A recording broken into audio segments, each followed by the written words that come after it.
Bab 642. Pura-pura. Berpura-puralah. Dengar, dengar. Ini yang namanya penonton lebih tahu. Bahkan Tuan Tang tahu aku gadis ini baik. Tapi kamu buta. Malah bersama dengan 7 wanita. Sali Liu berpura-pura menjadi wanita yang lemah. Berkata dengan sedih. Begitu ucapan ini keluar, ekspresi Tuan Tang dan pemuda pendek kurus itu berubah pada saat yang bersamaan. Kelopak mata Louis Lu juga berkedut. Sial, kamu siluman rubah ini. Jika tidak membuat masalah untukku, kamu tidak akan puas bukan? Sungguh mencari masalah. Tuan Tang awalnya merasa walaupun sikap Louis Lu sebelumnya tidak begitu memiliki integritas, tapi sikapnya tulus mengakui kesalahan. Sedikit mengubah pandangannya. Anak muda. Berubah setelah tahu kesalahan. Ini sangat baik.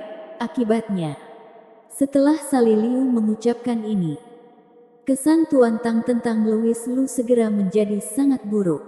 Nona Liu, kamu barusan berkata bocah ini bersama dengan 7 wanita. Benar. Itu hanya yang aku tahu. Tidak. Ditambah Aurelia Sen dari keluarga Sen.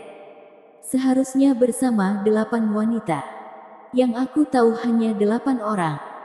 Masih ada yang tidak aku tahu. Paling sedikit 8 orang. Sialan. Kamu punya ginjal besi. 1 minggu 7 hari juga tidak dapat dijadwalkan. Mata pemuda pendek kurus itu merah karena iri.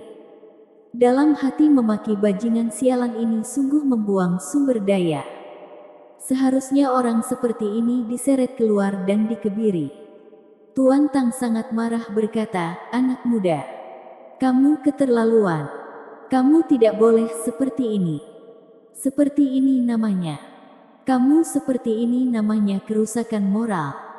Tiba-tiba dia teringat sesuatu lagi. Berpaling menatap Sali Liu berkata, Nona Liu, karena kamu juga tahu orang seperti dia tidak dapat diandalkan. Kenapa masih mengikutinya? Pertama, tidak memiliki integritas. Kedua, tidak bermoral.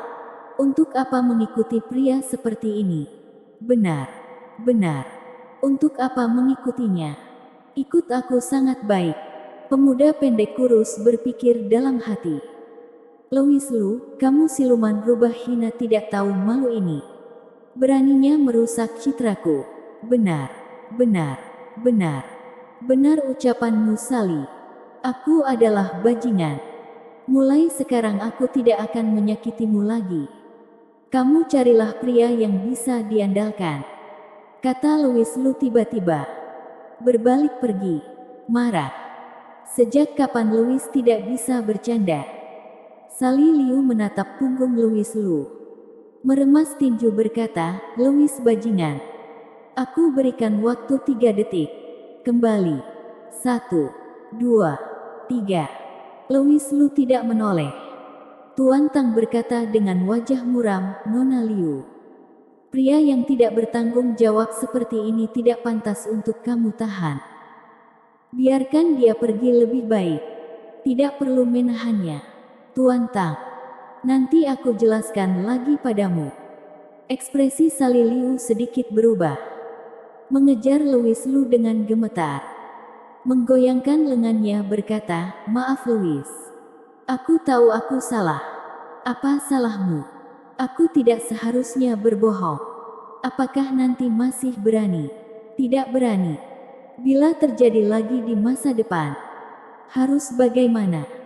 Kalau begitu terserah bagaimana kamu menghukum. Lumayan. Panggil ayah.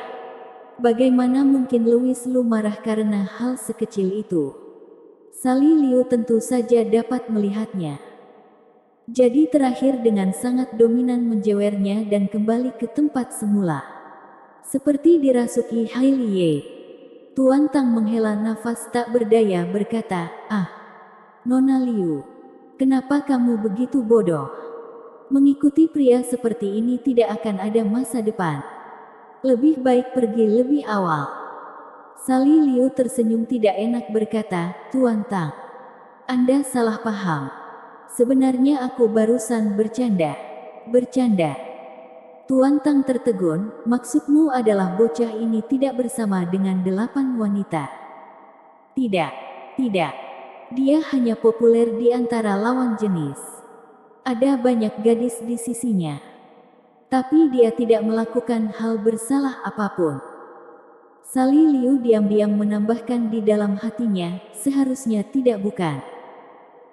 Kali ini Tuan Tang baru menyadari mungkin Sali Liu masih marah karena Louis Lu bersembunyi di belakangnya ketika sekelompok orang dari Persatuan Yoshikawa mencari masalah.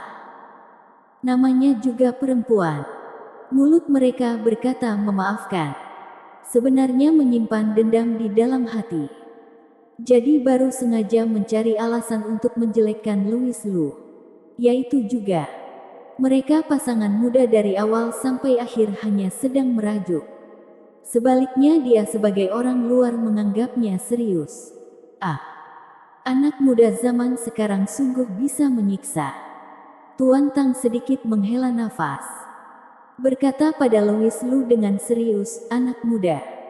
Walaupun pacarmu berkata sedang bercanda. Tapi ada banyak perasaan dalam hati dikatakan dalam bentuk candaan. Tolong jelaskan. Pacarmu barusan juga berkata kamu populer di antara lawan jenis. Sebenarnya arti yang tersembunyi adalah kamu membuatnya merasa tidak aman. Sekarang mungkin tidak terjadi apa-apa. Tapi tetap ada bahaya tersembunyi. Bagaimanapun kamu sangat tampan. Bibit yang bisa hidup mengandalkan wanita. Louis Lu menggunakan teknik merubah penampilan. Tetapi dasarnya tetap sama. Merubah paras seperti apapun juga tidak akan berbeda terlalu jauh. Tetap harus tampan. Hanya saja saat ucapan ini keluar dari mulut Tuan Tang, rasanya berbeda.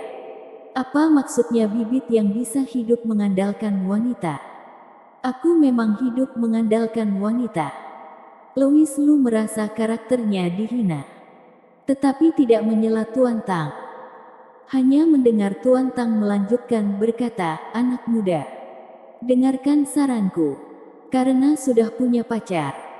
Putuskan hubungan tidak diperlukan dengan lawan jenis yang bisa diputuskan. Pacarmu ini sangat baik. Memiliki bentuk tubuh yang baik. Memiliki wajah yang cantik. Hatinya juga baik. Barusan menghadapi sekelompok orang dari Persatuan Yoshikawa. Dia seorang gadis berdiri menghadang di depanmu. Dapat dilihat memerlukan keberanian seberapa besar. Kamu juga seharusnya memberinya sedikit rasa aman. Jangan menggoda wanita lain lagi. Tuan Tang mengajari dengan sabar. Membuat Sali Liu tidak enak mendengarnya. Berpura-pura malu dan mengangguk berkata, Tuan Tang, kamu membuatku malu. Louis Lu meliriknya dengan tak berdaya. Pura-pura. Lanjutkan berpura-pura. Louis Lu malas mengeksposnya. Tersenyum pada Tuan Tang berkata, Tuan Tang, kamu hanya bertemu kami sekali. Tak disangka bisa menganalisa sebanyak ini. Kelihatannya pernah mengalaminya. Bersambung.